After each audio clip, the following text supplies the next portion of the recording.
also using an assumed name. And again, we ask our friends in the media to respect the need for her to protect her family. And we finally call on Naira to testify. Mr. Chairman and members of the committee, my name is Naira, and I just came out of Kuwait.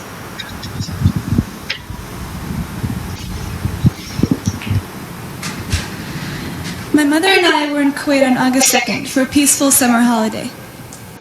My older sister had a baby on July 29th, and we wanted to spend some time in Kuwait with her. I only pray that none of my 10th grade classmates had a summer vacation like I did.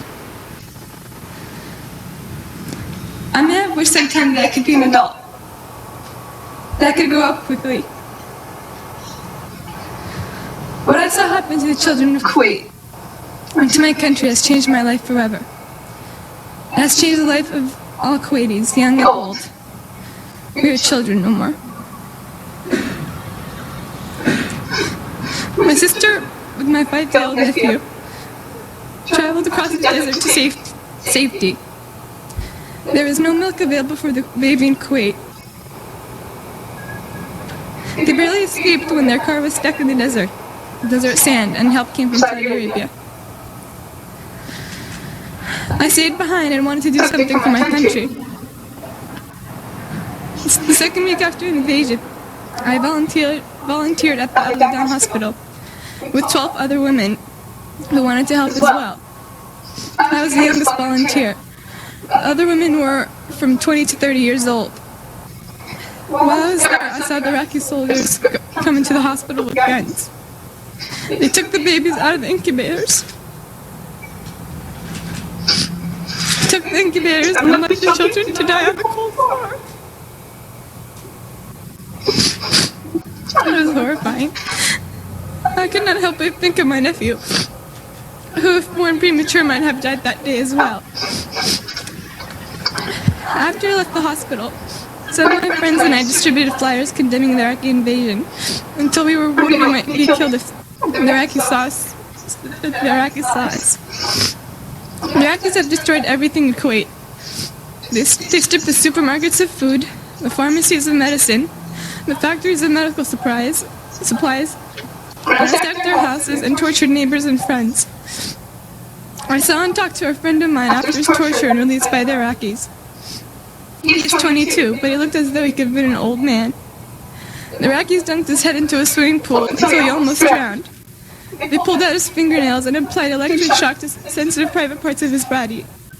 He was lucky to survive.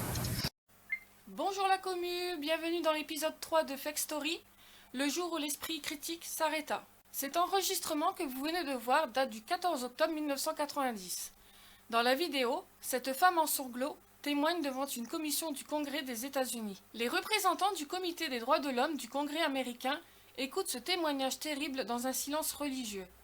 L'assistance est médusée devant cette barbarie gratuite de la soldatesque irakienne qui a envahi le Koweït le 2 août 1990. La jeune fille témoigne, je cite, « Monsieur le Président, messieurs les membres de ce comité, je m'appelle Naira et je suis koweïtienne. Je reviens du Koweït. Ma mère et moi étions au Koweït le 2 août pour passer de paisibles vacances. Ma sœur aînée avait accouché le 29 juillet et nous voulions passer quelque temps au Koweït auprès d'elle. Pendant que j'étais là, j'ai vu les soldats irakiens entrer dans l'hôpital avec leurs armes. Ils ont arraché les bébés des couveuses.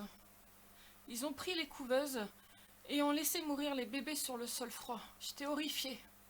Je ne pouvais rien faire.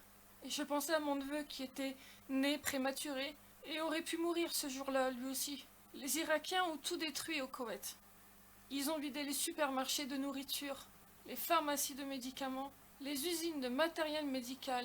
Ils ont cambriolé les maisons et torturé des voisins et des amis. J'ai vu un de mes amis auprès qu'il a été torturé par des Irakiens. Il a 22 ans, mais on aurait dit un vieillard. Les Irakiens lui avaient plongé la tête dans un bassin jusqu'à ce qu'il soit presque noyé.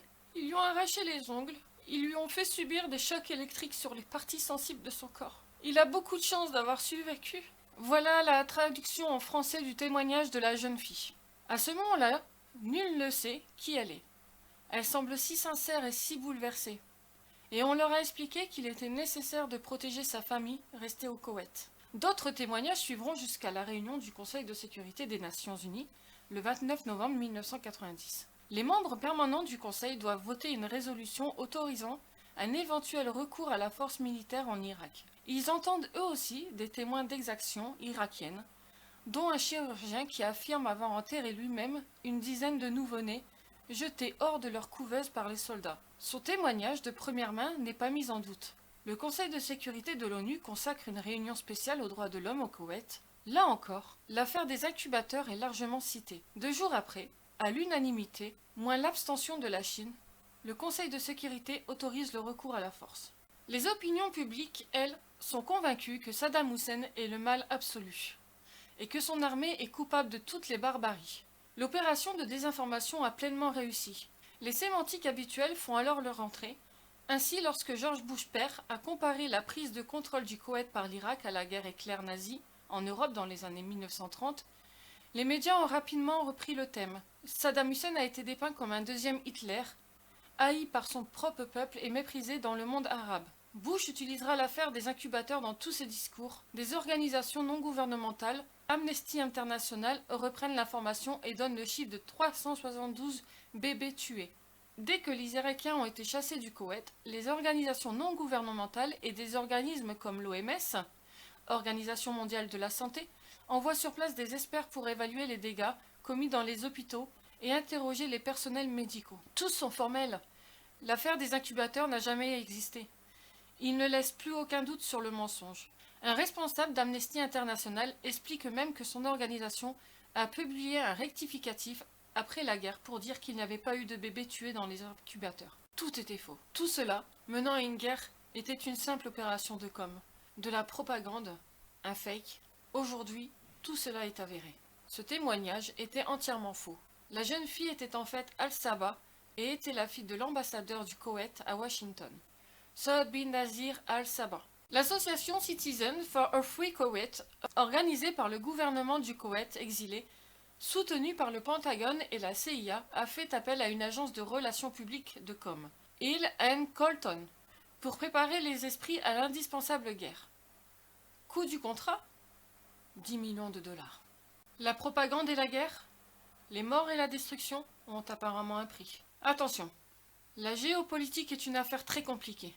Au vu des partis, des intérêts, des enjeux fluctuants au gré des changements économiques, de politique des pays, des conflits, se servir de cette histoire pour diaboliser les États-Unis et croire que, par exemple, Poutine aujourd'hui ou Saddam Hussein à l'époque sont ou étaient des personnages respectables est un pur déni des réalités. En géopolitique, il y a rarement de bons camps.